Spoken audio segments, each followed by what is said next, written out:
Style is the answer to everything. A fresh way to approach a dull or dangerous thing. To do a dangerous thing with style is what I call art.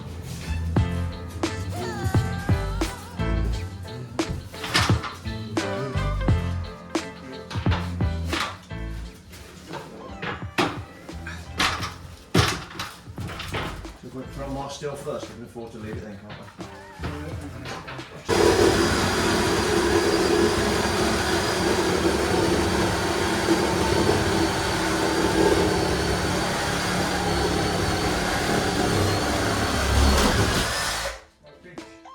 Zero.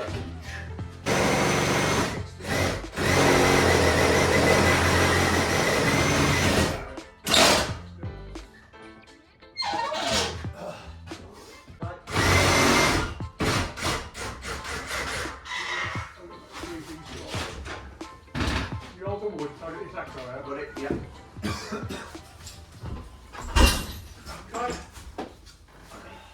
Right then, we've just cut all the timber, covered head to toe. Serves me right. Should get an extractor, shouldn't I? Well, I've got an extractor, I'm just too lazy to set it up. I'm in the garden anyway. Yeah, just had me saw there. Look at the mess on the floor. So all these are now is what I talked about, if you remember. I talked about a bit of a packer. That's what that is now, 30 mil. So what we've got is we've got 44 mil depth of these. All these, which I've just cut down to 140, which is to go in the web of the steel now. And then again, as I talked about in the last video, rather than doubling the timbers like we used to, again because of the price of timber, what we'll do now is we'll get these things here now. We'll cut these into 140s, 140 high, and then what we'll do then is we'll drill a hole, cut it at 140 there, drill a hole, and then get some sticks like and stick it over the hole that's already in the steel that Mick's just drilled all the holes out in the steels with the coal bolt 12 mil to get the M10 bolts in after. And then we'll sit the timber that I've cut 140 on top of that, and it'll pack it out to the front of the steel, then the front face of the steel, which would be better for when we start putting the hangers and stuff on.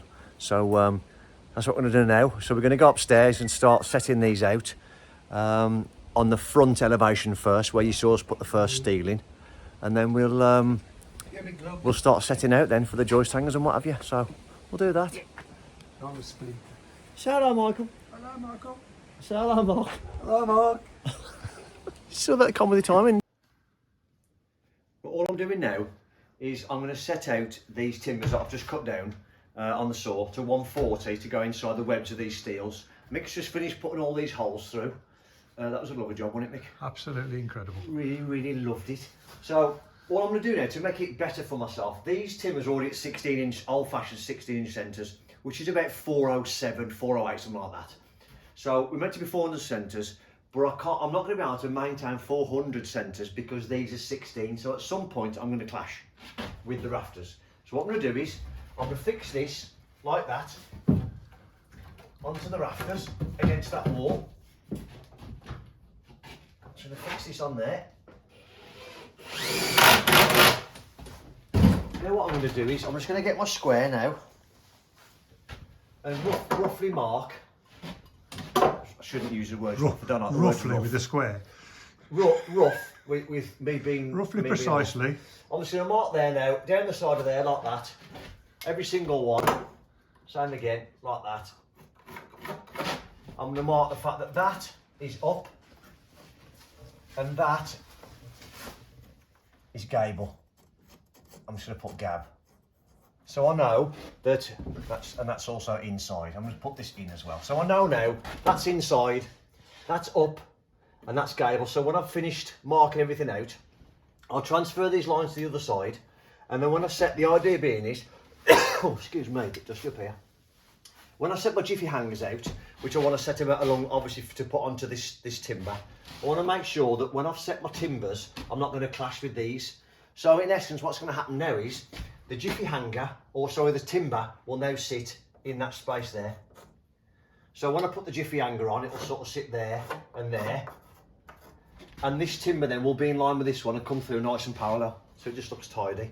Now, as you're probably aware from the other videos, this is just a little bit for storage area, this bit, because I'm going to put a complete wall on top of this steel to support that purlin. It's called an ashlar wall. I've never heard of it before in carpentry terms. I've been doing it a long time now. Never heard the term ashlar. I just know you normally put a stud wall underneath your purlins, and then you can put storage in it just for some more support. That's another odd, but we've got to put that on as a structural aspect according to the structural engineer as well. But it's called an ashlar wall. Learn something new every day. Who knew?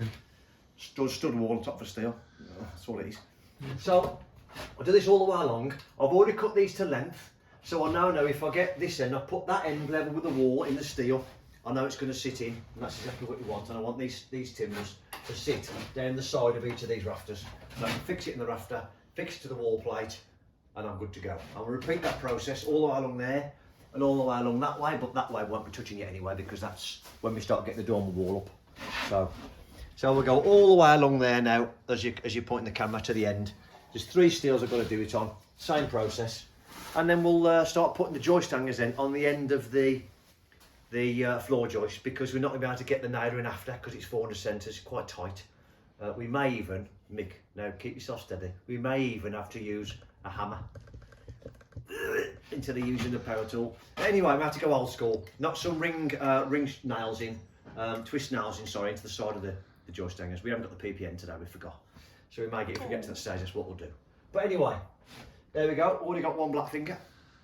Oh, hang on, can you do that on the channel? Sorry, I'll put brackets on it. Oh yeah, already, if you use hammer and nail, I'm out of touch, look. I'm so used to using a nail, I'm going to hurt myself. Mick laughed at me as well. So right, crack on with this, and I'll show you what I mean in a minute. Okay, so moving along, just showing what we're doing now with regard to these packers I've been talking about. What I've done is I've cut these packers now, that there, I've cut those at 30mm, because this depth is 75mm. I've cut these at, that's 31 actually, I've cut them at, on the saw. Cut up to height, and we've glued them in down the side of the hole using these sticks, all adhesive we've got, which is that stuff over there. And then we've stuck them down the side of here. And what they do, they make sure that the timber we put inside the web stands off. So that now, that's against packers, even though we haven't bolted yet, and it just gives us that bit of a 5mm lip there to make sure that our joist hangers and that don't touch. So when we bolt it, that'll pull in nice and tight against the packers, and we can make sure we can rattle the bolts up then. It just, I've already mentioned it a couple of times already, you used to put a double timber in there, or you'd use like a timber that wide between the holes, but again, price of it's silly. This stuff, I've cut it on the saw outside from the old stuff. Does exactly the same job. It's dense, dry timber anyway, because it's old stuff, it's pitch pine. Can't go anywhere, so we'll just clamp that now. And like I mentioned, setting all these out, I've got all my, all the measurements, not measurements, all the lines on there now, look. That now, if I turn around, that right-hand line there will match the right-hand side of that. So when I put my rafter in now, or floor joist, sorry, go down the side of there, and then you put the star on, like that. See it a bit clearer on that one. Put the star on there, that tells me which side of the line my timber's got to go. That's what we're going to do, just helps us when we're setting out now. We don't end up clashing with one of these rafters.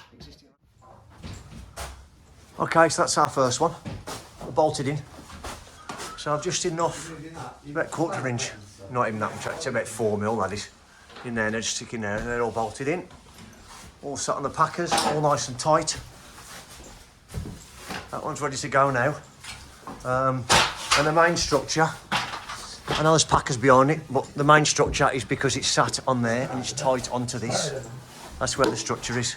The packers are just to keep it going, keep it flush with the faces. That's all the packers for, that's all. And then we can stick a joist hanger off that now.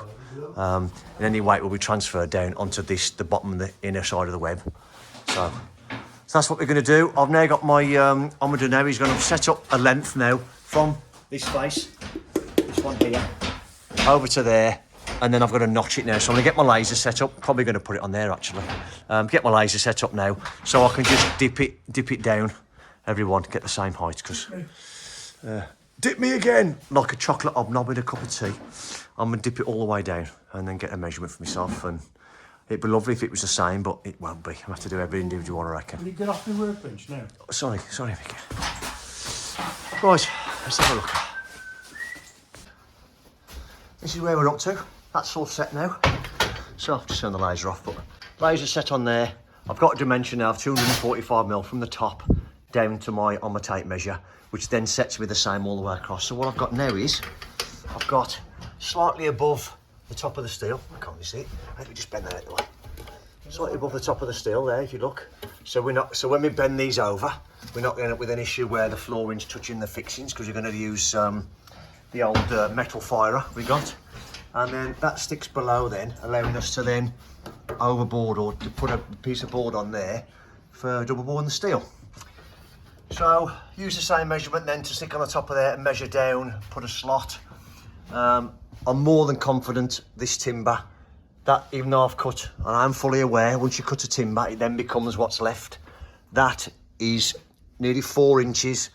So from that span, which is 1200, more than adequate for a 4x2. I know it's a 7x2, but once you cut it, once you cut a slot, whatever's left, that's what your timber becomes, even though it's 7x2 there. Okay, so yeah, if you ever cut slots in timber, like I've done there, that dimension is what your timber is, not that, because you've cut a chunk out of it. Therefore, you're putting stress at that point across there, so therefore that's what it becomes, which is, in this instance, it's a 4x2 for me, which is what it is. That's a span, 4 inches. C16 is plenty for this little bay here.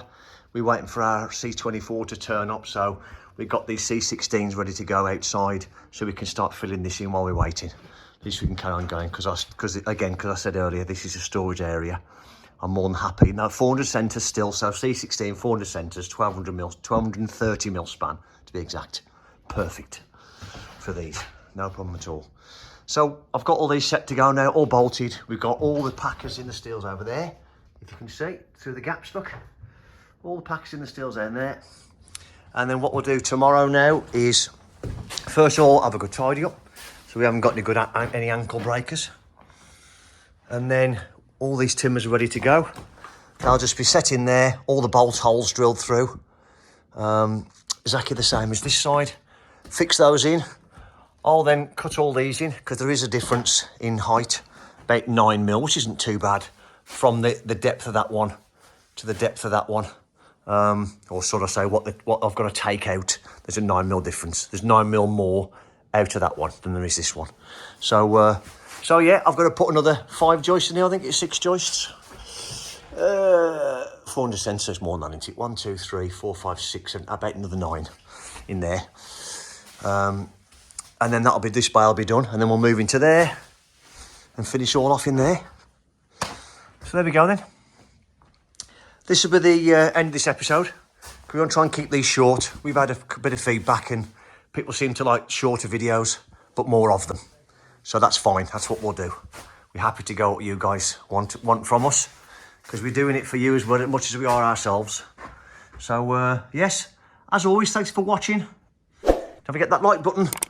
Notification, we're ready for the next one.